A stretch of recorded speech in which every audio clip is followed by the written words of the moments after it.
নমস্কার বন্ধুরা, অর্পিতা স্পিরিচুয়াল চ্যানেলে আপনাদের সবাইকে স্বাগত। আশা করি আপনারা প্রত্যেকে ভালো আছেন। বন্ধুরা, শুরু হয়ে গেছে দুর্গাপূজা। আমরা যদিও জানি যে ষষ্ঠী থেকে দুর্গাপূজার আরম্ভ, কিন্তু যাদের বনেদি বাড়ি তাদের কিন্তু প্রথমা থেকেই দুর্গাপূজা আরম্ভ হয়ে যায়। এবং এটাও আমরা সবাই জানি, এই দুর্গাপূজাকে অকাল বোধন বলা হয়, কারণ ভগবান রামচন্দ্র রাবণকে বধ করার জন্য অসময়ে দেবী দুর্গার আহ্বান জানিয়েছিলেন। তাই সেই সময় থেকে আশ্বিন মাসের দুর্গাপুজোকে অকাল বোধন নামে জানা হয়।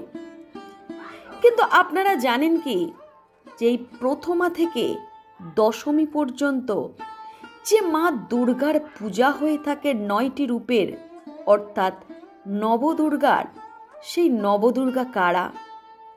কেন মা দুর্গার প্রয়োজন হয়েছিল নবরূপ ধারণ করার?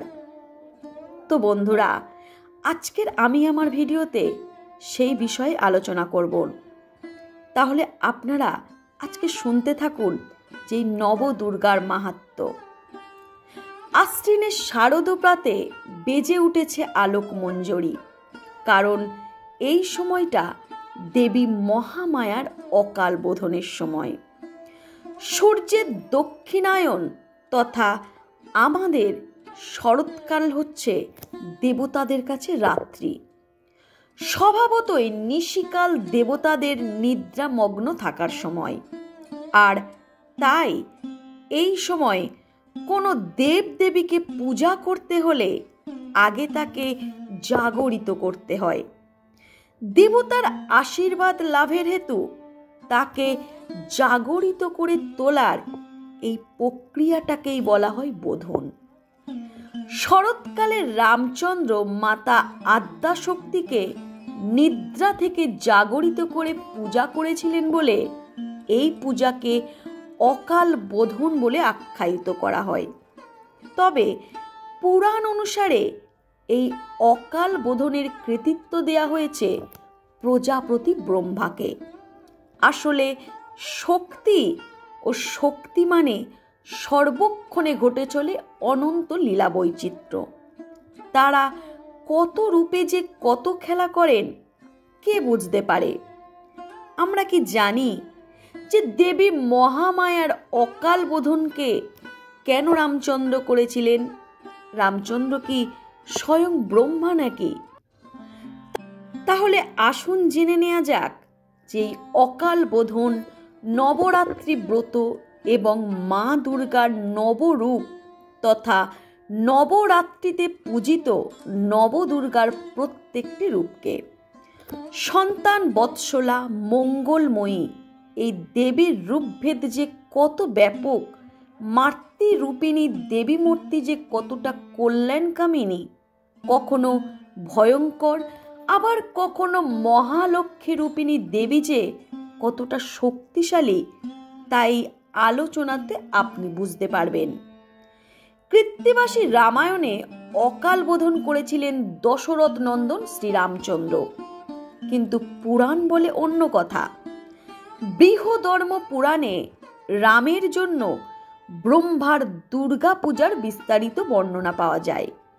এই পুরাণ মতে কুম্ভকর্ণের নিদ্রাভঙ্গের পর রামচন্দ্রের অমঙ্গল আশঙ্কায় দেবতারা হলেন শঙ্কিত। তখন ব্রহ্মা বললেন, দুর্গা পূজা ছাড়া অন্য কোনো উপায় নেই। তাই রামচন্দ্রের মঙ্গলের জন্য স্বয়ং ব্রহ্মা যজমানি করতে রাজি হলেন, কারণ ব্রহ্মা ছিলেন ব্রাহ্মণ।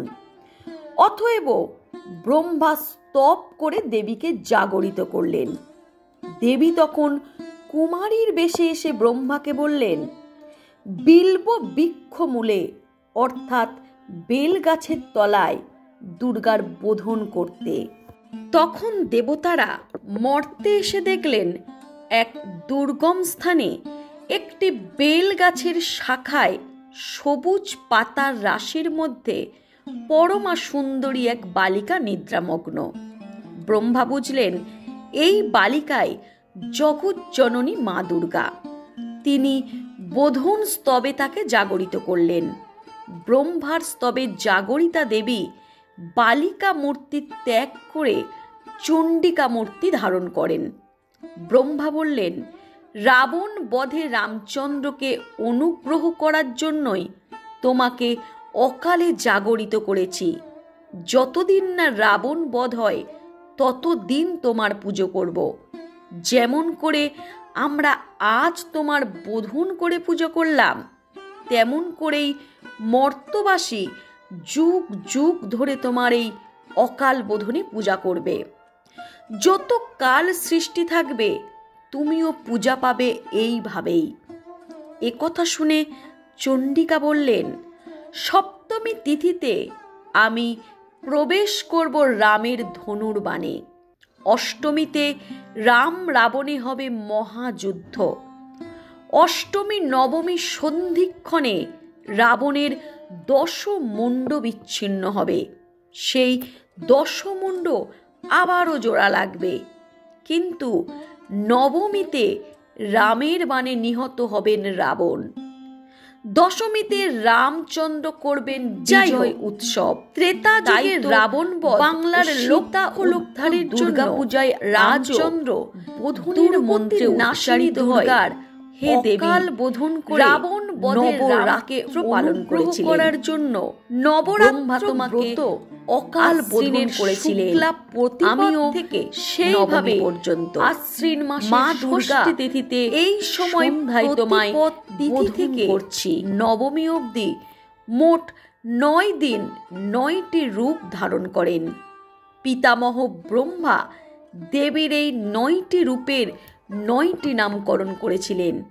এই 9টি নামের রয়েছে 9টি বৈচিত্র্য রূপভেদ। শ্রী শ্রী চণ্ডীর দেবী কবচ অধ্যায়ের 3 থেকে 5 শ্লোকে নবদুর্গার উল্লেখ আছে।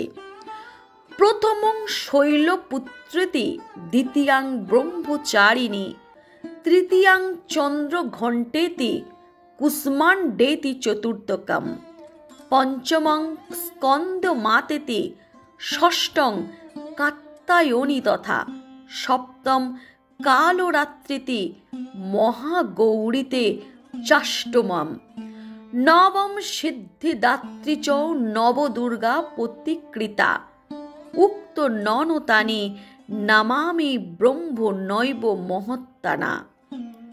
শ্রী শ্রী চণ্ডীতেই প্রথম মহিষাসুর মর্দিনী মা দুর্গার 9টি রূপের বর্ণনা ও মহিমা প্রকাশিত আছে।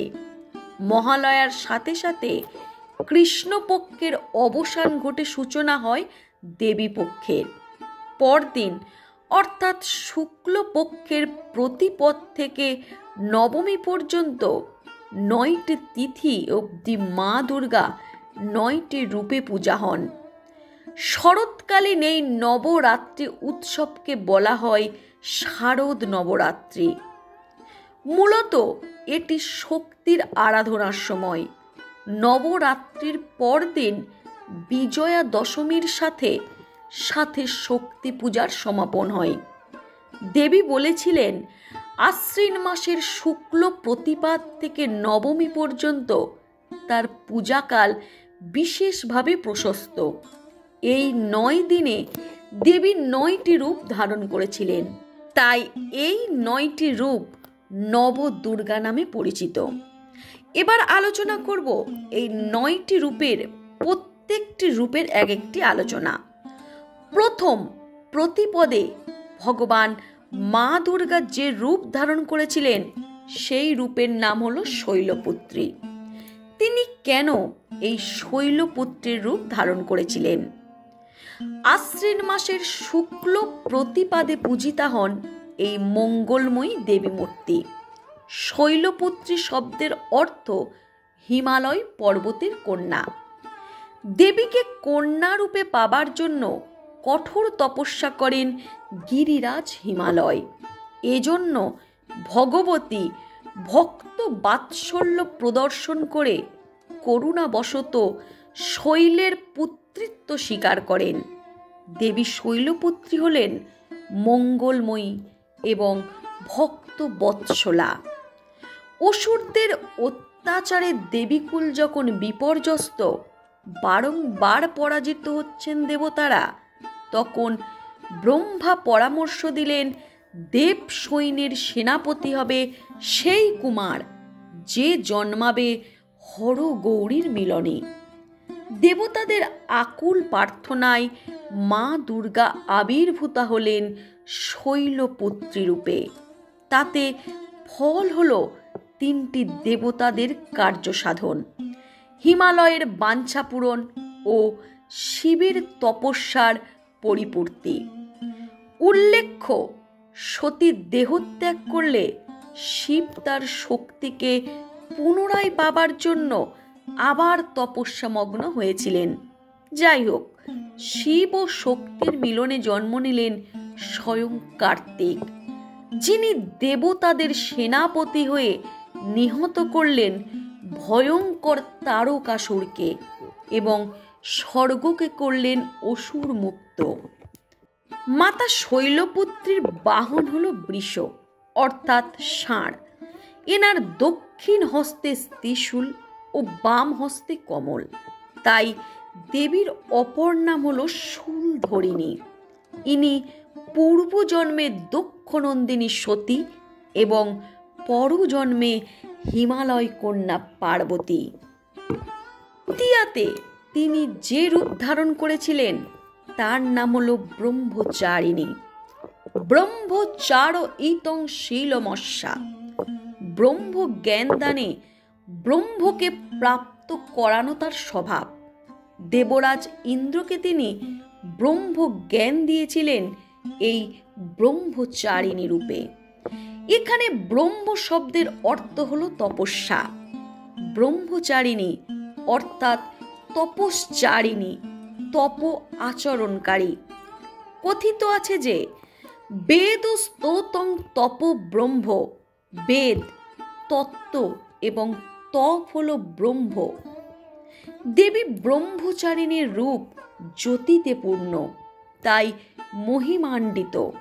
তিনি ডান হাতে জপের মালা এবং বাঁ হাতে কমণ্ডলু ধারণ করে আছেন। পূর্বজন্মে সতী যখন হিমালয়ের কন্যা রূপে মহামায়া আদি শক্তি পার্বতী রূপে জন্মেছিলেন, তখন তিনি নারদের পরামর্শে ভগবান শঙ্করকে পতি রূপে লাভ করার জন্য কঠিন তপস্যা করেন। সেই কঠিন তপস্যার জন্য তাকে তপশ্চারিণী বা ব্রহ্মচারিণী বলা হয়। তিনি সহস্র বৎস ধরে মাত্র ফল মূলের আহার করে জীবন ধারণ করেছিলেন। এরপর 100 বর্ষ তিনি শাক আহার করে জীবন নির্বাহ করেছিলেন। অতএব কয়েক সহস্র বছর নির্জলা নিরাহারে থেকে তপস্যা করতে লাগলেন। গাছের পাতা বা পর্ণ খাওয়া পর্যন্ত পরিত্যাগ করায় তার অন্য একটি নাম হলো অপর্ণা। কয়েক সহস্র বছর এই তপস্যায় ব্রহ্মচারিণী দেবীর শরীর কৃশ তথা একদম ক্ষীণ হয়ে গেল। এমন ক্ষীণ কৃশ শরীর দর্শন করে মেনকার মুখ থেকে ওম মা শব্দটি বেরিয়ে গিয়েছিল। তাই দেবীর আরেক নাম হলো উমা। অবশেষে পিতামহ ব্রহ্মা তাকে সম্বোধন করে প্রসন্ন হয়ে আকাশবাণীর মাধ্যমে বললেন, হে দেবী, আজ পর্যন্ত কেউ এরূপ কঠোর তপস্যা করেনি। তোমার দ্বারাই এই রূপ তপস্যা সম্ভব। তোমার এই অলৌকিক কাজে চতুর্দিকে ধন্য ধন্য রব উঠেছে। তোমার মনস্কামনা সর্বতোভাবে পূর্ণ হবে। ভগবান চন্দ্রমৌলি শিবকে তুমি অবশ্যই পতিরূপে পাবে। মা পার্বতীর এই দ্বিতীয় রূপ ভক্ত এবং সিদ্ধদের অনন্ত ফল প্রদান করে। তাই উপাসনা দ্বারা মানুষের স্বভাবে তপ, ত্যাগ, বৈরাগ্য, সদাচার, সংযম বৃদ্ধি পায়। জীবনের কঠিন সংঘর্ষেও তার মন কর্তব্যে কিন্তু বিচলিত হয় না। মা ব্রহ্মচারিণী দেবীর কৃপায় তার সর্বদা সিদ্ধি ও বিজয় প্রাপ্তি হয়। আশ্বিন মাসের শুক্ল দ্বিতীয়ায় দেবী ব্রহ্মচারিণী আরাধনা করা হয়ে থাকে।